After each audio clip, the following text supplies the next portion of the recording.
Welcome everyone to another edition of Hendry at Home. We're excited to see everybody. As everybody's coming into the Zoom room, I guess we can call it, just wanted to give everybody a couple reminders about how we've set this up. This is a webinar, so you can see us, but we can't see you, but we do want to hear from you. So down at the bottom of your screen, there's a chat button, as well as a Q&A button. We had some technical issues with the Q&A last week, but we've got that taken care of. So you can send us a question in the Q&A box, or if you want to chat, pull up that chat box. There is an opportunity in there to change who you're chatting to or with. If you send your message to all panelists, Angela will receive it and share that with us. But if you send it to all attendees and panelists, you can chat with everybody in the group. So it's been really fun to see who's in here and where you're from and what you're drinking. We are drinking some Cab, of course, today, but a couple of other surprise wines maybe in the mix as well. So we hope that you've got something good. Don't wait for us to start. Pour yourself a glass and get going. But we're looking forward to hearing from everybody. So please do check your chat settings and say hello. We also want to let you know that last week this is new for us really, all of this technology, we tried to share some images. It didn't go quite as planned, but we think we've got that figured out as well. So if you're having any challenges, in terms of our image sharing or something like that, please let us know in the chat, and Angela will try and help you as best she can. We know it gets busy in there. So without further ado, Angela once again is here, but slightly out of sight. So yes, out of sight, safe distance away, but she is managing the chat. So again, don't say anything you wouldn't want Angela to read. So, all right, let's get started.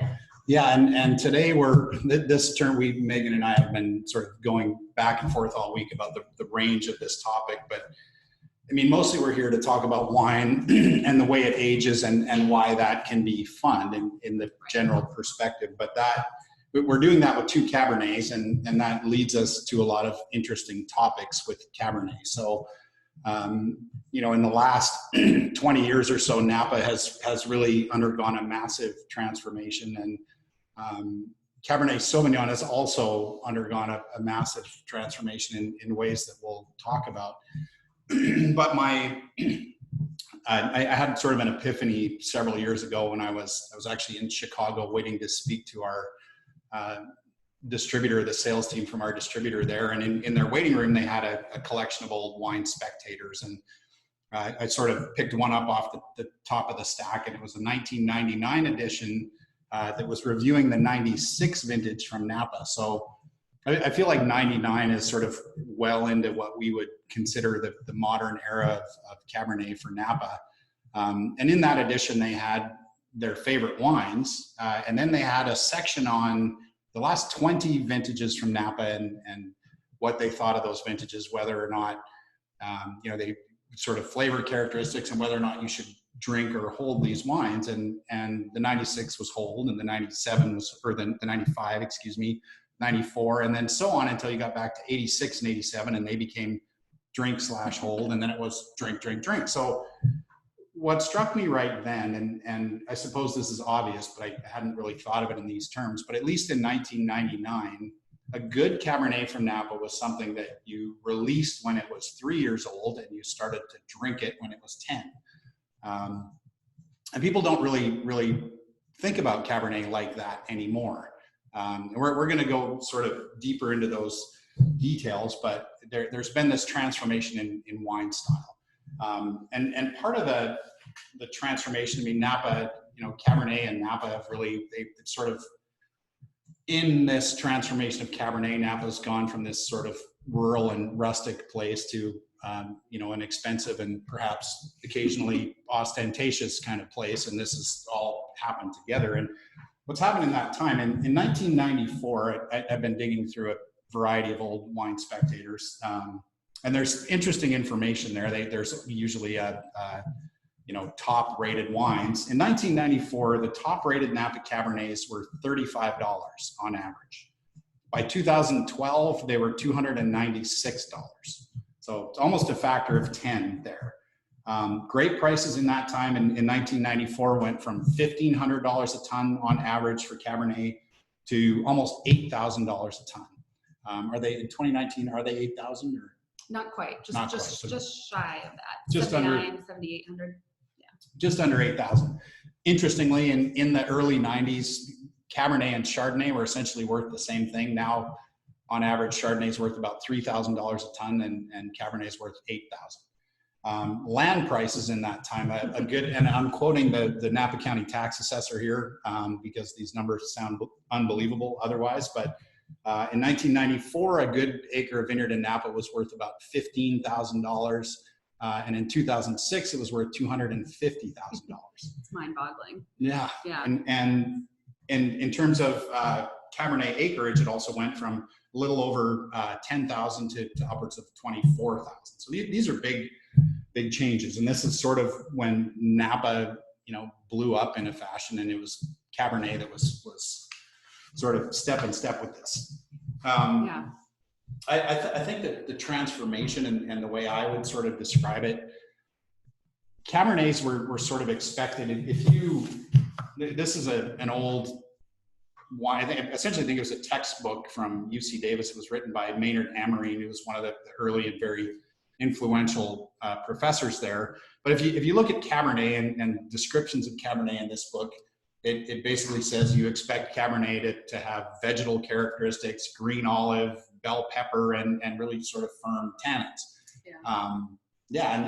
Which I think is really interesting, because I don't think that's how we talk about Cabernet today. I think this is sort of where you're going with this, but we do sort of talk about it in terms of a stylistic difference between Cabernets coming from different areas too. And I think that's sort of how that conversation's morphed. But here in Napa, I think people are talking about Cab very differently than they are in that book. Yeah, and now there's sort of this expectation that Cabernet should be graceful and delicate and have finesse. And I think 20 years ago, it was expected more to be powerful and structured and really take time to become approachable. And this is very important when it comes to talking about wines and the way they age, because this tannin and this sort of personality is a big part of the aging process in these wines. And I think it's a little bit ironic that the wines that sort of made Napa famous as a place for Cabernet don't taste a lot like the wines that are being made here today. So I wanted to find a way to sort of quantify this and sort of make clear how big a change there's been in winemaking production. And Megan had this idea to look at the California Grape Crush Report. And one of the tables in this Crush Report lists the average bricks at harvest for different kinds of grapes from different areas. Yeah, so let's share that with you all. And if you're not familiar with the Crush Report, it's something that comes out every year. We have to report a bunch of data to the USDA, and they keep track of all of this. And it's a fun thing. You can slice and dice it a lot of different ways. It shows different districts within California, so you can compare regions, which I always think is kind of interesting. You can look at different grapes within a particular region. So it's kind of, if you want to get real geeky, which obviously we do, it's a fun little, it's fun to dive into that. So this is Mike went through and found the average bricks levels at harvest dating all the way back to 85. We talked a little bit about bricks a couple weeks ago. I forget exactly when, but that's going to be a sort of a measurement of sugar and ripeness that is one of the factors we use when helping to decide when to pick. Right, and if you look at this, so in the 5 harvests between 1985 and 89, average bricks at harvest for Cabernet were less than 23, which is probably shocking a bunch of people right now. And then you see this progression, right? So 90 to 94, it's a little over 23. 95 to 99, it's about 24. Between 2004 and 2000 and 2004, it's under 25, and then it's a little over 25. And there's one year in there, there's one anomalous year, which is 2011. That was a year when the first rainstorm in early October was quite a big one, and all of the sugar levels went down quite a bit in the fruit that was still out there, and then really never came back. And then in the 6 years, 7 harvests actually between 2012 and 18, average bricks, and that's average, were greater than 25.5. So a lot of the fruit is upwards of that and going up to around 30 bricks. So it's it was, you know, in the 80s, in the late 80s, picking fruit at 30 bricks would have been just as inconceivable as it would be today to pick it at less than 23. So one of the problems, and we're here to talk about Cabernet and the way that it ages. You can yeah. Megan. We're here to talk about. Saw that. Yeah. Let us know in the chat if that didn't come through. We'll send it out afterwards or something. One of the problems with, you know, sitting down with a 20-year-old Cabernet with a current one, it's not, you know, tastings are best when you're comparing apples and apples, but I feel this is a little bit like comparing apples with oranges from 20 years ago. So it's a very, very, very different wine style is implied by that level of ripeness difference. Yeah. And I asked Mike the other day, looking at these numbers, you know, if there's anything that we're currently picking around, you know, or in the last year, if we picked anything around 22 and, you know, maybe some Chardonnays in some years we pick around that level, 22, 23. I mean, it varies. I think in the last few years, I think a number of our Pinot blocks have been sort of low 23 bricks. Some of our Chardonnay, and we've been down around 23, sometimes in the Albarino and some of the Chardonnay. And there are exceptions to that. We can go through that with all the grapes. But what happens when you leave fruit on the vine, and this takes, you know, to take Cabernet from 23 bricks to 29 bricks, I mean, that's probably another months, at least a month of ripening time. And you really, these tannins kind of soften, some of these vegetal characteristics decline. And you wind up with a sort of a softer, more plush style of wine and sort of, you know, it really, at the end of the day, one that's not going to age the same way these earlier wines did. So I was, you know, interestingly, I think a lot of the people who are paying a lot of money for some of these extremely expensive Cabernets now are doing it with the mindset that this is something that they will, you know, trade and sell in the future.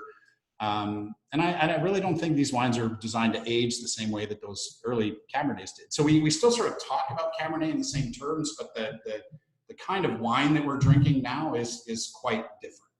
Yeah. Does it, before we get into aging, we have a couple of other little charts that sort of show some of the changes in Napa over time. Would it be helpful to look at some of those? So some of this sort of shows you how Cabernet has kind of become more and more dominant. So it's definitely become a bigger part of the total. Oops, let's see. As I said, this is new for us in many ways. So this should show you here total acres in Napa planted to wine grapes. So back in 1995, this first column on the left, there were just shy of 35,000 acres. We've got about 46,000 acres in 2018. The blue here at the bottom is the portion of that acreage that is planted to Cabernet Sauvignon. So in 1995, it was about 30%.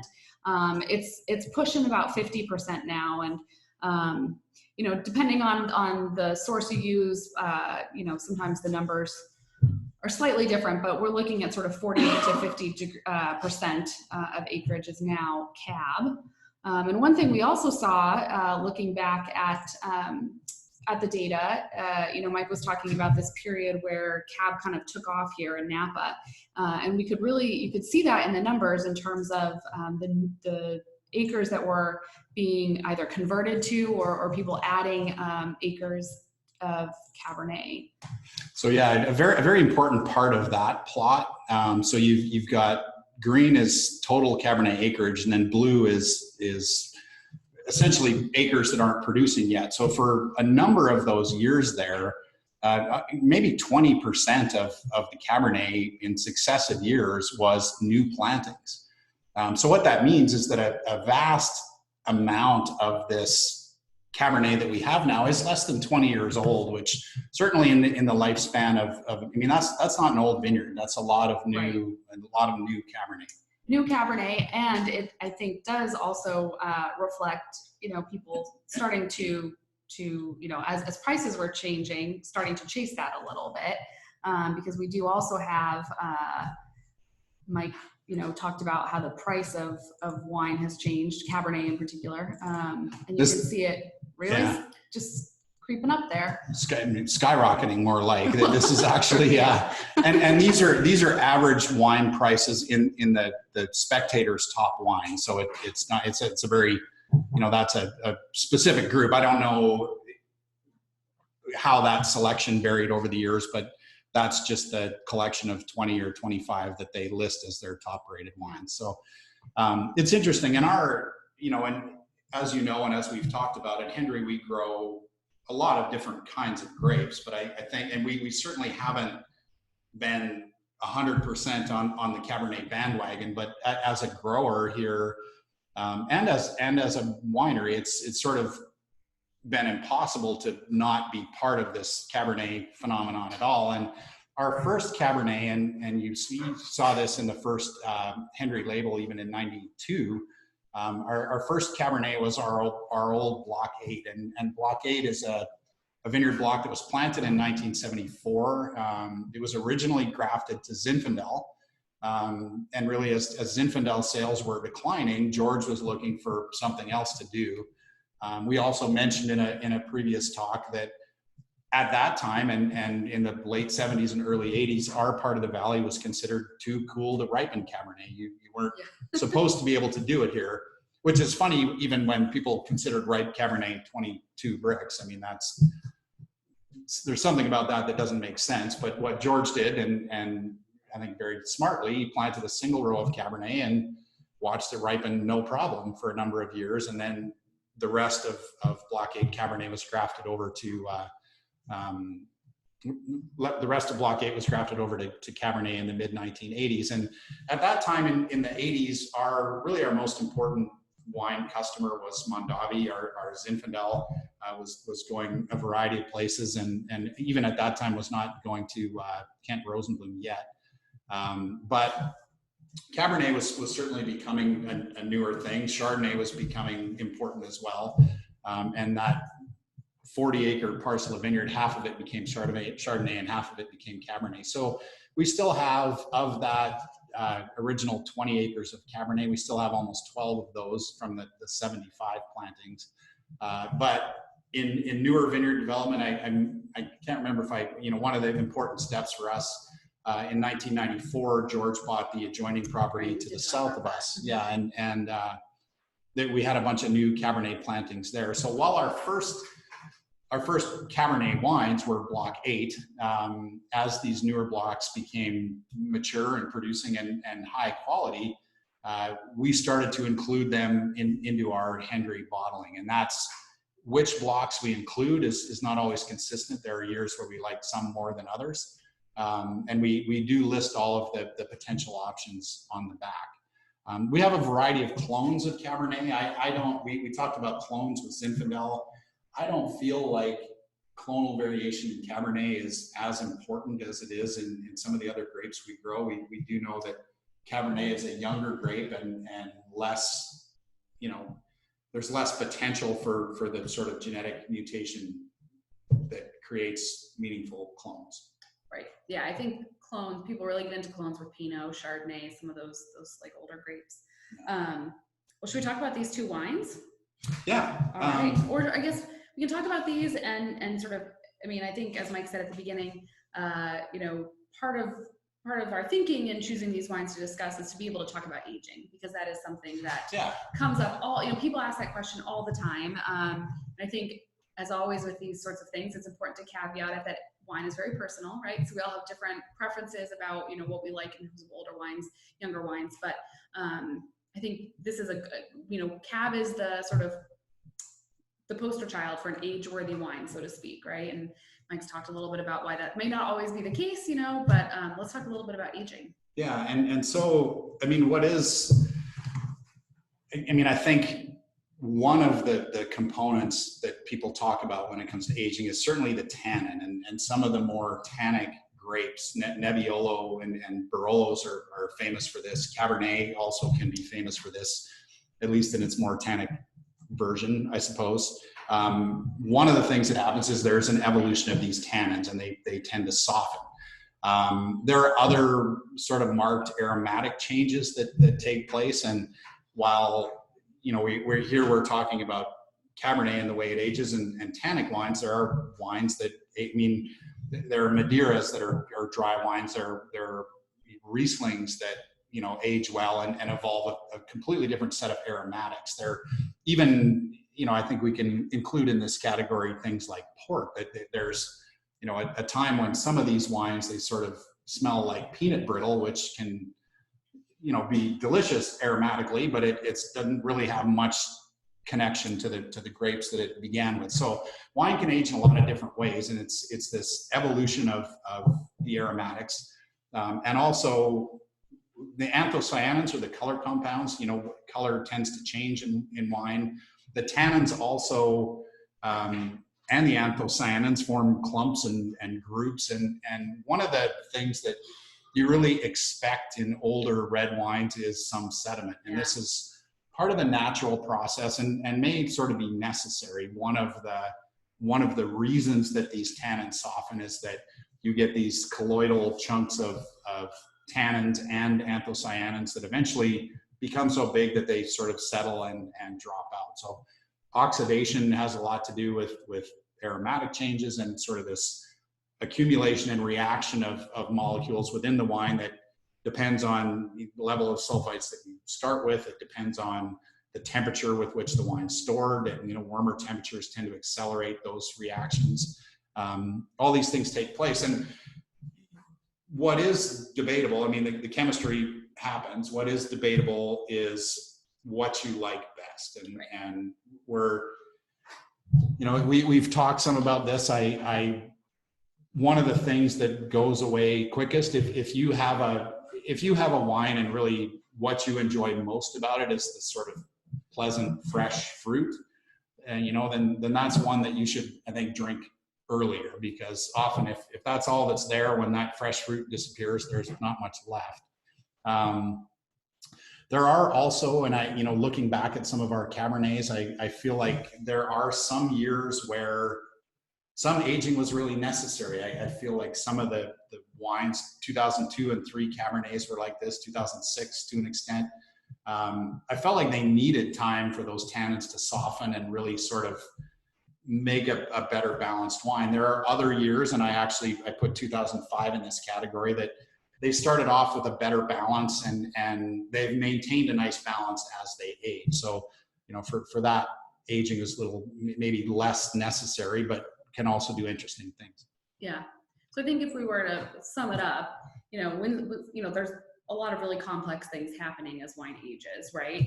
A lot of people do, I think tannin is something people often go straight to and think, you know, if it's a high tannin wine, it's going to age really, really well. But it goes back to your preferences, right? And I think tannin alone doesn't answer the question about why something ages well. It's tannin, it's acid, it's the whole, you know, structure. Would you say that's fair? You know, yeah. That it's a mix of things. Yes, and I think also importantly, I think we all agree that, you know, all wines sort of reach a point where they're done. They're oxidized and uninteresting. They can become fairly one-dimensional, but up to that point, and it can take a long time to get there, there's a lot of really interesting stuff that can happen. So I'm not an expert in Bordeaux by any stretch of the imagination. I really haven't had many old Bordeaux's, but a friend of mine in Vancouver one day pulled out a 1982 Lieuville Lacasse, which is a pretty famous bottle of wine. And he poured it, and he said, and, you know, it was amazing. And he said, "This is what the fuss is all about." And that's a phrase that I've sort of used since. I think the reason we have this 2005 Cabernet still, you know, there are a couple of reasons for that, but one of them is that it was a wine that we were going to be selling in the 2009 sort of economic downturn. And instead of selling it then, we put it back in the warehouse and left it alone for a while. And we've had the chance to pull it out. And I think when it comes to Cabernet and aging Cabernet, we have a chance to show you what the fuss is about, and why you do that. And this wine, it has a very classic Cabernet nose to me. It has developed, there's still a core of fruit to it, but it's developed some I describe it as black olive. I think there's a black olive note. It can be either minty or sort of like bay leaf, or to some might be eucalyptus. It has that minty component. There's this sort of dried herb spice that's part of it. And still there's a big solid core of tannin. Yeah, I tell the story a couple of years ago when we sort of re-released this.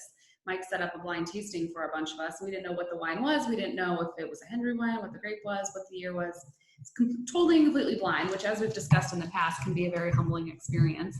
And I pegged this. I thought it was a 2013 or 14 based on the tannin structure alone that was in there. I just, it was still, big and bold. It wasn't overwhelming, but it was, I just thought like, oh, this isn't that old at all. And it turned out to be the 05 cab. So it's, I agree with Mike on some of those notes. I think it's got a really, to me, it's incredibly balanced still. It's got all that fruit if you love the fruit side of things, but it does have some of that herbal, olive. I agree with that. So those sort of non-fruit notes that, they talked about in that book there. Yeah. So, and I think it's far from done. I mean, I think it can age well for a long time to come. Yeah. And I hope it does. Yeah.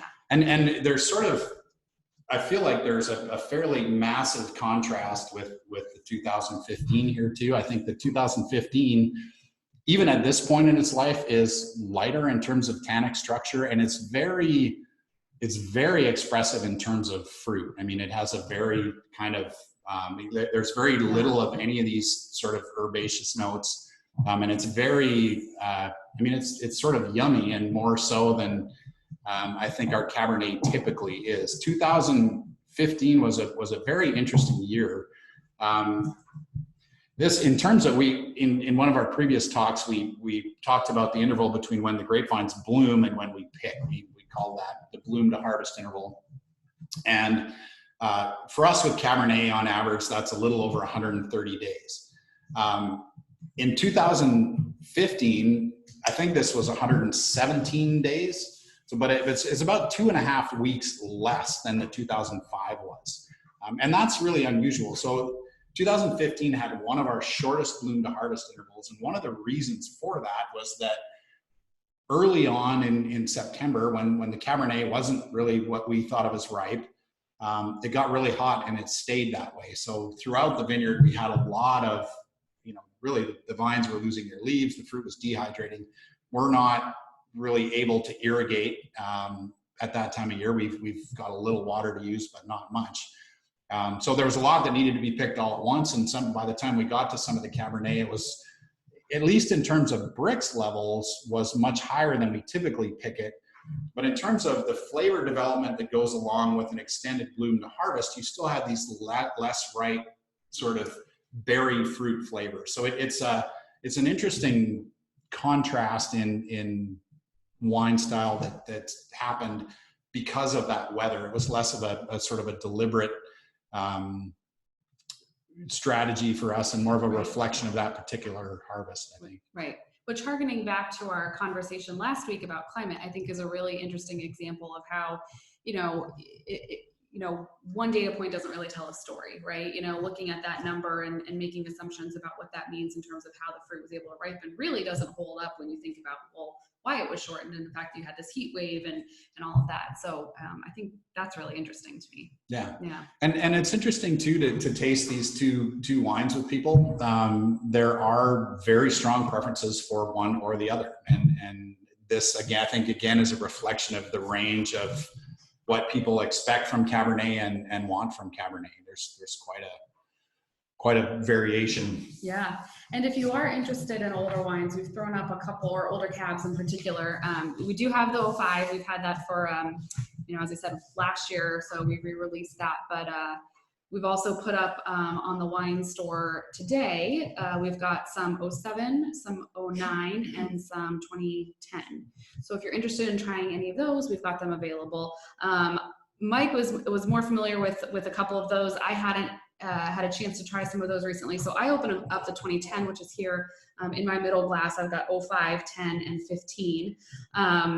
And I think it's definitely more on that sort of herbal, sort of olive, sort of green end of the spectrum than either the 15 or the 5. I think if you were to maybe create a spectrum, you'd have the fruity 15, you would have the sort of more herbal 10, and then that sort of 05 kind of in the middle in terms of a balance between those two kinds of aromatics. So I don't know, to me it kind of did make this interesting spectrum, and it'd be kind of fun if others are interested in that, to get some of the 2010 and see if that holds true for you, or if you think, I want something with a little less fruit, that could be a good one for you as well. And this is one of the fun things about Cabernet, is that it is I think in what we make, it probably varies more year to year than any other wine. And it's mostly because Cabernet, it's not a deliberate winemaking style difference, but Cabernet is extremely expressive of yearly variation and site variation. So that's one of the things that makes it fun. But I will say 2007 is one of my favorite Cabernets that we've made, and we don't have a lot. 2009 I think is also very, very good. I'm a little less fond of the 10, but I think Megan disagreed with me a bit on that. It's a personal preference, right? So, but I mean, the chance to buy wines like this 05 and the 2007 and the 2009, there's not a lot of opportunity to get those, and it can show you what some of the fuss is about when it comes to age-worthy Cabernet. I feel like we've not been immune from some of the stylistic wine changes that have taken place, but I feel like, in most of these years, our Cabernets are maybe more reflective of what you might think of as old school Cabernet, and they're ones that we do definitely, we're not going to wait 10 years to sell them, but we do hope that they're wines that you can cellar for a long time and enjoy for a long time. We've got some questions related to aging and drinking of cab. Should we dive into those before maybe moving on? So Lauren, one of our club members here, asks, I think, a great question. How long do you recommend letting the cabs breathe prior to drinking? I think decanting is an interesting subject, that it feels, sort of related to aging in a way. I think a lot of times people ask, well, if I decant a younger wine, is that going to accomplish sort of similar things to pulling out an older wine? Let's talk a little bit about decanting. So there are different reasons for decanting. One, and really the reason these decanters are shaped this way is that you're going to have a lot of surface area, which gives you, in a short period of time, a lot of oxygen exposure. And this is not, it's not a substitute for real wine aging, but on a fairly small scale, you can actually see substantial aromatic differences in wine with decanting. One of the best examples of this for me, there are times, our Malbec can be what we call reductive. It can, when it's sitting there in the barrels, it can start to smell sort of medicinal. And it's a wine that you can take and you can put it in a glass and you can leave it alone for a day and come back, and it'll be much more floral and expressive, and the fruit is much more accessible. And younger wines and wines with a lot of phenolics can be like that. So, and this is a pretty easy experiment to do. If you have sort of a younger, big, structured, dark wine, open one at noon and open one just before dinner and set up a blind tasting for yourself. You can see that. But when it comes to older wines, I think one of the major reasons for decanting is removing sediment. So those are ones, decanting can be helpful, but decanting hours ahead of time for the purpose of oxygen exposure is probably not a good idea. Right. Yeah, I think the way I think about this is, these younger wines, as Mike said, I wouldn't necessarily worry about decanting an older wine except for sediment. But the younger wines, as we talked about earlier, as a wine ages, there's a lot of chemical changes that are happening to the wine. You see tannins coming out of the solution. That's resulting in some of that sediment. That's not going to happen in your decanter in a couple of hours, right? But what is going to happen is, because of that oxygen exposure, you're going to get more of the aromatics. And to me, when you sometimes open up a young wine, or in the case of Mike's example with the Malbec, sometimes you're sort of overwhelmed with one note or one feature, whether it's the tannin or something else. But I find that then when that wine is given some time to breathe and you get more of the aromatics, suddenly, you get a little more balance there. And so it's not that the tannins fade necessarily as they might in an aged wine, but I think you're fine. You now have something to balance them out or to sort of be a counterpoint to them. So in terms of how long, we would do it again, I think it's a fun experiment to try different points, but I would say like if it were something, if I remember to, frankly, a couple of hours, I think that would be sufficient. Yeah.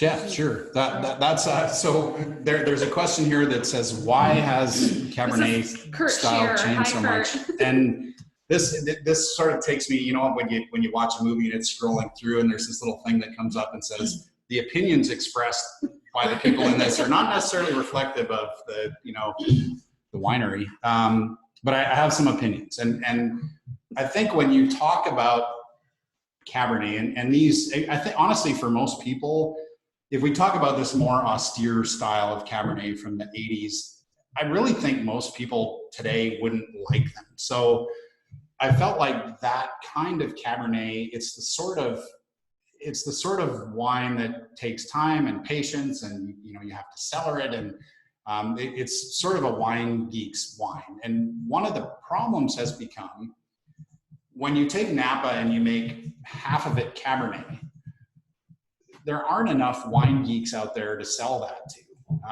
So you now have to take Cabernet and turn it into something that's easily accessible to sort of a broader range of palates. And what's funny to me, like you go back to this book and you read, I talked about Cabernet, and according to, Maynard Amarine, Cabernet is, sort of green and tough and difficult. But Zinfandel tastes like raspberries. And one of the great ironies of this transition in Cabernet style is that I feel like after, decades of time and incredible expense, we've sort of succeeded in making Cabernet taste more like Zinfandel, which is a little ironic to me. So I don't know if I answered that question fairly. I think there are a lot of factors, right? Because again, if a lot of your acreage is cab, you also can't afford to hold it back, for years and years and years. Right. It can be completely impractical to wait that long. Especially as land values around here, as you outlined, have really crept up. So someone who's trying to, do this as business, like that gets tricky. So and we are trying to do it as a business. We love it, but so I think it's that, it's tastes, it's a lot of things. But yeah, but it's more. The style of Cabernet now, it's definitely more accessible to the average palate. But I feel like what set the tone for the definition of this is for decades, and it goes with the charts I showed you. What stood for better was riper. Right. And if this was average ripeness, the wines that got a lot of attention were a little bit riper, but then this crept up. So those crept up and this crept up and that, and you can only take that so far. And I think we've sort of reached the limit of that. And one of the challenges when you get to a certain point is that you can start to lose some of the nuance that makes Cabernet such an interesting grape. So people, debate this, and I feel like everybody has this sort of sense that Cabernet has changed, and there's some confusion as to why and what that means.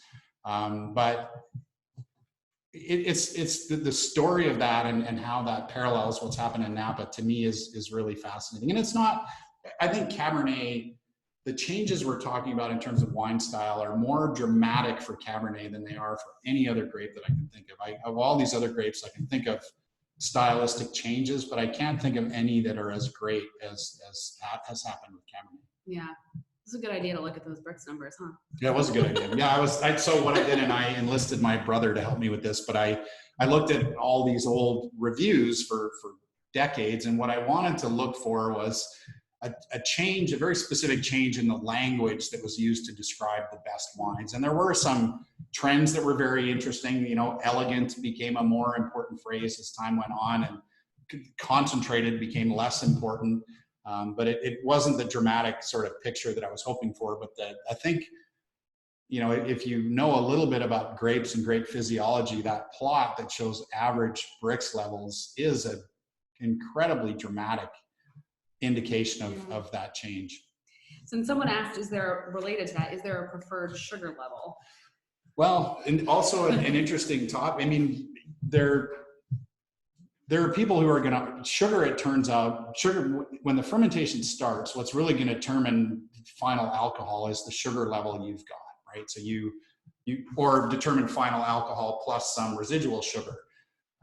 So sugar is just one of the things that we use to talk about ripeness. There are flavors, there's the phenolic ripeness, and sugar is one of the easiest things to really sort of change. So, I mean, really every winery in Napa now has some version of rosé, and the reason there's so much rosé is that people are bleeding juice and sugar from these fermentations, adding back water to maintain phenolic concentration in the tanks, and then winding up with a manageable final alcohol, but having started with a much higher sugar level than you could have fermented completely.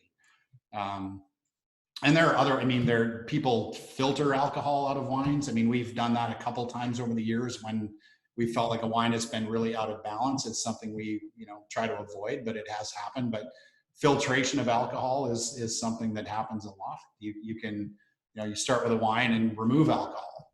All of these things happen. So in the way, I think there used to be an attitude that was much more, in terms of time to pick, it used to be much more based around sugar level.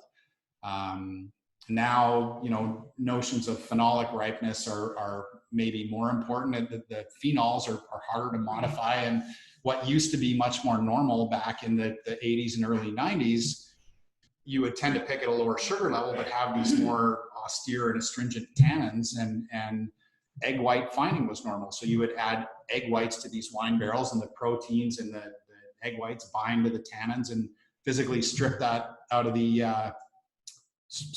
wine. And it's gross but true, but that's also what's happening in here. So yeah. But I mean, I think in terms of the things that, as Mike said, there are lots of things we look at in terms of deciding when to pick, but sugar is one of the easiest things to measure and quantify.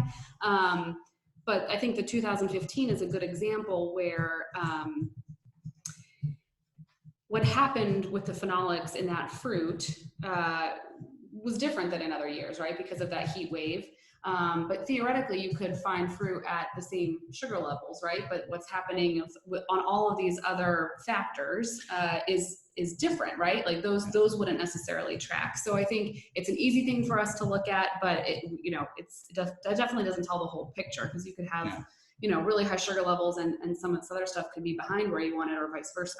Right. So, and when it comes to, sugar and acids are the normal ripening process in fruit includes an increase in sugars and a decline in acids. And then I really think we all have a concept of the flavors of underripe and overripe fruit, although that's more vague. And then we have this sort of phenolic ripeness issue, and that it's very dramatic. And if you've done a tour with George, which I know many of you have, in the fall, you're out there chewing on grape seeds and talking about how ripe those phenolics are, and less ripe grape seeds are extremely astringent and bitter. And as the fruit gets riper and riper, it gets more nut-like. But what's interesting to me with something like this 2015 Cabernet, if in a normal year, if you were to wait until we achieved the Brix levels that we did here, which were, they were very high, you would almost exclusively have sort of pruny, raisiny flavors. And here, I think the fruit's still pretty fresh. And one of the consequences of heat waves like that is that the grape dehydrates, which is not like normal ripening, in that you tend to have sugars and acids going up together without the sort of evolution in flavors that you get with long-term ripening. So sugars and acids are the easiest things to measure, but they're also the easiest things to change if you don't like where you wind up. Right. And I realize we've been throwing around some terms without defining them. So phenolics, let's talk a little bit. Yeah, so a phenolic is sort of, in its simplest form, it's just a 6-carbon ring with a hydroxyl group, and from that, which is an oxygen and a hydrogen. But from that, you can make an endless combination of clumps and chains and globs of these things. So, a phenolic has a very broad definition, but within wines, they include the anthocyanins, which are the color compounds, and the tannins, which are the things that dry out your mouth. Yeah. So again, just something else that we're looking at, or you could look at and measure in order to help decide when to pick. So in your opinion, this is from Eddie, in your opinion, are Napa cabs today not as age-worthy as they used to be? Or is it just that they are more approachable early, but also suitable for cellaring? I think, Eddie, you were getting at the crux of the question that we have today. Yeah, I mean, I think they're not as age-worthy. I'll say that. I think there are exceptions to that. And I mean, one of the important factors in ageability really is acid levels. And in general, the lower the acid levels, also the more quickly the wine will age and evolve, and lower acid levels also go along with higher ripeness. So yeah, I mean, I think the short answer is they will not age as well, but I feel like, and I feel we were saying earlier, maybe there's a fraud lawsuit out there for the people who have spent a lot of money on wines with the idea that they will sell them years down the road. But I think there are also exceptions to that. And whether it's wine style or personality or vineyard, really, you'll find all opinions here. So there are a number of very sort of old school, old style people who making Cabernet, and there are a lot of, there are a lot of Cabernets today are sweet, which is something that was never part of Cabernet years down the road, or decades earlier, I mean. Yeah, and it's a less satisfying answer to say, well, it just depends. And I know that's not always fun to hear, but there are exceptions. And I think, again, that's, when we talked a little bit about what makes a wine ageable, if that's a word, the combination of tannins and acids and everything like that. It's not to say that you can't find that. And I think the 2005 is a good example of one that was tasty to begin with, and is still tasty. So you can still find them. And I think, it's more about figuring out what your own personal preferences are for cab. And if your idea is to cellar them, to sort of analyze as you're tasting sort of those components, thinking about the tannin and the acid and all of that, in terms of thinking like, is this a wine that I want to purchase with the idea of putting it down? Yeah. So speaking of the 05, Kelly asks, have we been tasting the 05 over time? How has it developed? Have there been any quiet periods, or has it remained strong consistently? So it is one, and just as she mentioned, I certainly don't think all of our Cabernets like this, but I think this is one that's maintained a very nice balance through its aging. Its personality has changed. Just thinking specifically of quiet periods, there's no moment that's coming to mind for me with that, but certainly that black olive character has sort of grown with time.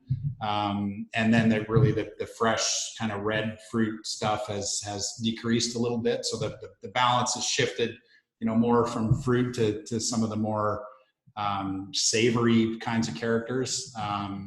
But I've enjoyed it all the way along. Yeah, I think that's something too, when you read things like Spectator or Wine Enthusiast, they often give a window for drinking. Everyone wants to know, and myself included, sometimes like what is the exact year and occasion on which I should open this wine up and enjoy it, because I've been sitting on it and trying to be patient and all of that. But it's really hard to say, because it does often, it's just going to change, and version 1 versus version 2 might not be any better or worse. They're just different, and so that it's hard to give everybody a definitive point, which is often why they do the windows. Yeah, and I think, and I often don't agree with the windows, but I also think that for some wines, for me, there is sort of a peak, right? They can be difficult to drink early on, and they can be not very interesting after a time. So there's something in the middle. I think for some wines, that peak is quite broad. And may even start about the time that we release them, and in other wines it's a narrower peak. Interestingly, the 2006, and we did sell a little library 2006 as well. It was always it had much less of it was always quite tannic, but had a very pure fruit to the aromas, and still has that. It had less of savory, chocolate, mocha, earthy stuff. So Steve Getz, one of our club members, one of the originals all the way back in 2004. Thanks, Steve. Hey, Steve. So he's drinking in 2014. Do you recall much about the different conditions between 14 and 15? So, I mean, what really was unusual, 2015 and 17 both had this sort of horrible heat wave at the worst time of harvest for Cabernet and at least for us. 2014 didn't have that. 14 was one of, there are some years that stand out in my mind as far as harvest goes as being pretty easy.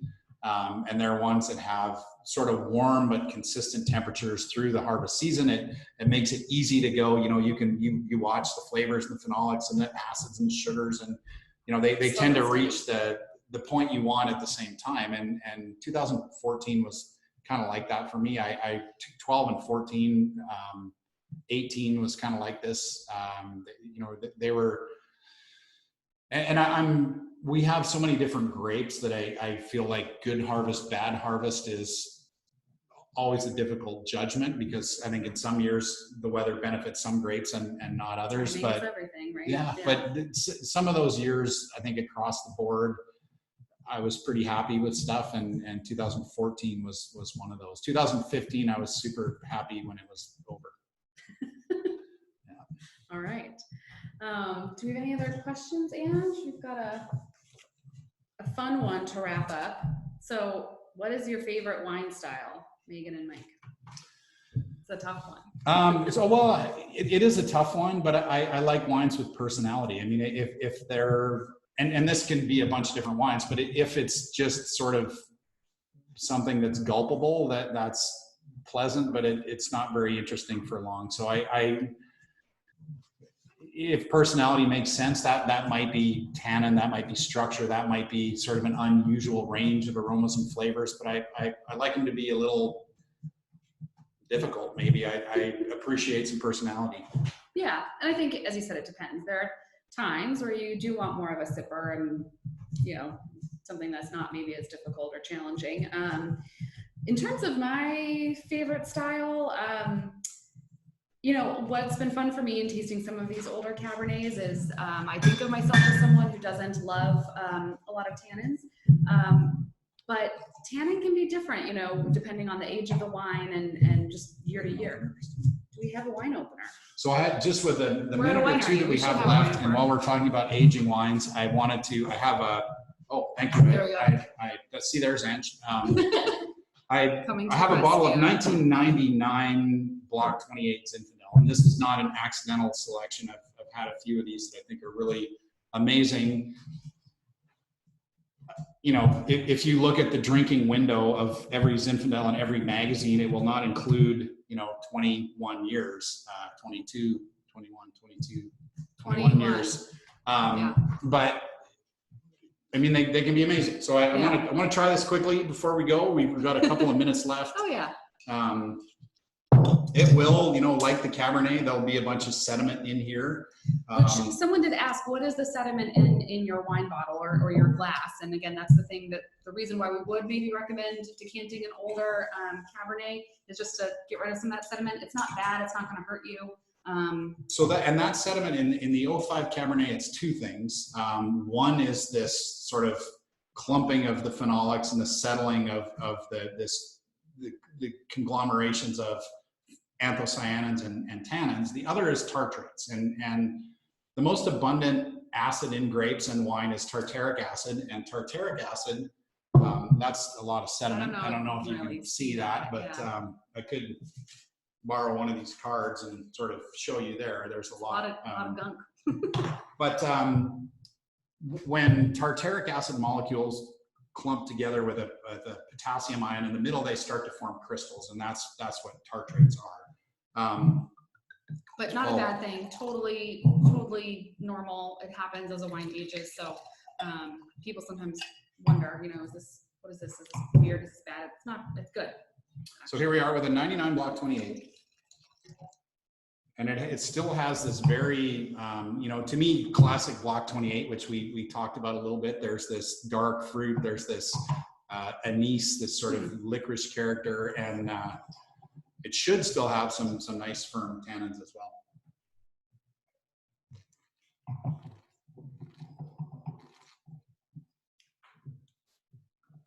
I'm not going to spit that one. It's really good. As a matter of fact, I'll have the rest for dinner, I think. So, I mean, just by way of saying this aging process, and this is not just about Cabernet. We're running out of time. I brought some old Chardonnays that I was going to open to. We have an 01 Chardonnay here. You are, you know, as time goes on, you're more and more subject to bottle variation. You know, you'd be disappointed sometimes with the old wines, no matter what. You know, one of the things I do with the Chardonnays in our library is hold them up to the light, and, you know, I might have done that here, but if they're sort of dark, if I've got two bottles, one's kind of dark and one's light still in color, then from the same year. I go with the light one, from the same year. And that's due to variations in the cork that are oxidizing the wine at different rates. And, but yeah, I mean, there's a 20-year-old, 19-year-old Chardonnay that we were having earlier that's also really nice. Yeah. I mean, I think the like takeaway is, you know, think about what you like, right? And I think especially with wine, there's a tendency to feel like you have to know what, you know, all the experts are saying and everything, but it's a really personal thing. And if you like something with red wine, you know, that bright red fresh fruit, like you're going to be looking at younger wines is something you know, probably are gravitating towards those. You know, with these, you know, whites, you know, if you like that sort of bright fresh fruit, again, you know, you want to pick up something younger, but they're going to change as they age. And I think that's the biggest, to me, one of the biggest things that happens, or one of the most noticeable things. You know, you get mouthfeel differences in terms of the tannin and the acid sort of, you know, mellowing out, but the fruit, the type of fruit, it changes. And so I think it just depends on what you like. And I always encourage people who call and say, you know, is this still good, do you think? It's like, well, it's not going to hurt you, so try it, you know.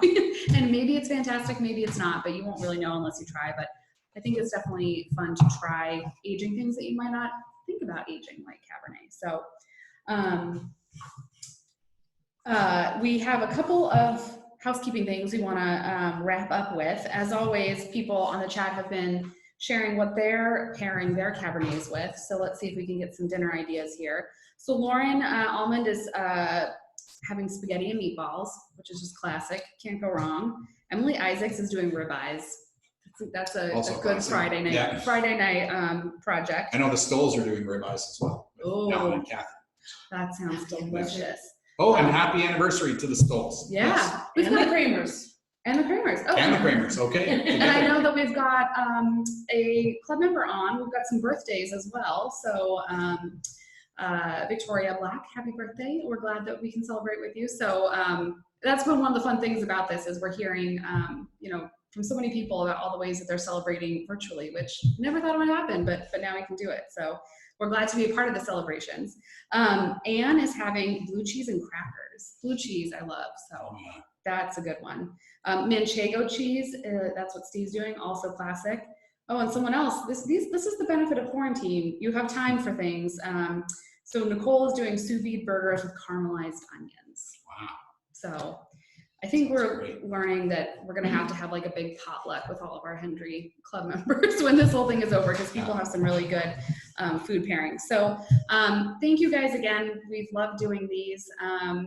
We have the next week, we're going to be tasting, we've done a lot of reds this month, so we're going to be shifting gears a little bit and talking about Albarino and looking at the unoaked Chardonnay that we do as a way to bring in springtime in May. And then we're starting to think about what next month holds. So we would love to keep things going with you guys. So if you have ideas for things that you would like to explore, you know, questions or topics, please send them. You can email Megan at hendrywines.com, info at hendrywines. Email someone at Hendry. We'll get the note, and we'll sort of don't email me. You just don't email. Email anyone except Mike. Yeah, but we'll take that into account and figure out the fun schedule for May. So in the meantime, thank you all. We are recording these, so if you miss any of them, or if you just like love them so much you want to rewatch, you can find them on our videos page on our website. So we'll get those get this one up over the weekend. So cheers, everybody. Cheers. Thank you. Weekend. Good luck, and we'll see you again soon. Stay safe. Bye.